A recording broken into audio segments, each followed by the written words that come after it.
ಶಾಸಕ ಸುರೇಶ್ ಕುಮಾರ್ ವಿರುದ್ಧ ಪೋಸ್ಟರ್ ಅಭಿಯಾನ ಶುರುವಾಗಿದೆ. ಸದನದಲ್ಲಿ ಸಚಿವ ಭೈರತಿ ಸುರೇಶ್ ವಿರುದ್ಧ ವ್ಯಂಗ್ಯ ಹಿನ್ನೆಲೆಯಲ್ಲಿ ನೀವು 7 ತಿಂಗಳಿಗೆ ಜನಿಸಿದ್ದೀರಾ, 7 ತಿಂಗಳಿಗೆ ಜನಿಸಿದ್ರೆ ಈ ರೀತಿ ಆಡ್ತಾ ಇರಲಿಲ್ಲ. ವಿಧಾನಸಭೆಯಲ್ಲಿ ಹೇಳಿಕೆಯನ್ನು ಕೊಟ್ಟಿದ್ರು ಬಿಜೆಪಿ ಶಾಸಕ ಸುರೇಶ್ ಕುಮಾರ್ ಅವರು.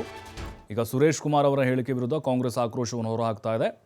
ಇದು ನಿಮ್ಮ ಹೀನಾಯ ಸಂಸ್ಕೃತಿಯನ್ನು ತೋರಿಸುತ್ತೆ. ನೀವು ಕೂಡಲೇ ಜನರ ಕ್ಷಮೆ ಕೇಳಬೇಕು. ಸುರೇಶ್ ಕುಮಾರ್ ನಿವಾಸದ ಮುಂದೆ ಪೋಸ್ಟರನ್ನು ಅಂಟಿಸಿ ಅಭಿಯಾನವನ್ನು ಶುರು ಮಾಡಿದ್ದಾರೆ. ರಾಜಾಜಿನಗರದಲ್ಲಿ MLA ಸುರೇಶ್ ಕುಮಾರ್ ಅವ್ರ ಮನೆ ಇದೆ. ಸದನದಲ್ಲಿ ಹೇಳಿದ್ರು ಅವರು 7 ತಿಂಗಳದ ಹುಡುಗರ ಥರ ಆಡ್ತಿರಲ್ಲ ಅಂತೇಳಿ. ಹಾಗಾಗಿ ಈಗ ವಾಪಸ್ ಪ್ರಶ್ನೆ ಕೇಳಿದ್ದಾರೆ ಸುರೇಶ್ ಕುಮಾರ್ ಅವರಿಗೆ, ನೀವೇನಾದರೂ 7 ತಿಂಗಳಿಗೆ ಹುಟ್ಟಿದ್ದೀರಾ ಅಂತೇಳಿ. ಹಾಗಾಗಿನೇ ಜನಪ್ರತಿನಿಧಿಯಾಗಿ ಜವಾಬ್ದಾರಿ ಸ್ಥಾನದಲ್ಲಿದ್ದೀರಿ. ಈ ಕೂಡಲೇ ಭೈರತಿ ಸುರೇಶ್ ಅವರಿಗೆ ಕ್ಷಮೆಯನ್ನು ಕೇಳಿ ಅಂಥೇಳಿ ಕಾಂಗ್ರೆಸ್ನ ಕಾರ್ಯಕರ್ತರು ಪೋಸ್ಟರ್ ಅಭಿಯಾನವನ್ನು ಶುರು ಮಾಡಿದ್ದಾರೆ. ಅವರ ನಿವಾಸದ ಮುಂಭಾಗದಲ್ಲಿ ಪೋಸ್ಟರ್ಗಳನ್ನು ಕೂಡ ಅಂಟಿಸಿ ಒತ್ತಾಯವನ್ನು ಮಾಡ್ತಾ ಇದ್ದಾರೆ. ಯಾಕಂದರೆ ಸುರೇಶ್ ಕುಮಾರ್ ಅವರು ಬಹಳ ಹಿರಿಯರು, ಪ್ರಬುದ್ಧ ರಾಜಕಾರಣಿ. ಆದರೆ ಅವರ ಬಾಯಲ್ಲಿ ಇಂಥ ಮಾತು ಯಾಕೆ ಬಂತು, ಅವರ ಸಂಸ್ಕೃತಿಯನ್ನು ತೋರಿಸುತ್ತೆ ಅಂತ ಆಕ್ರೋಶ ಹೊರಹಾಕಿದ್ದಾರೆ.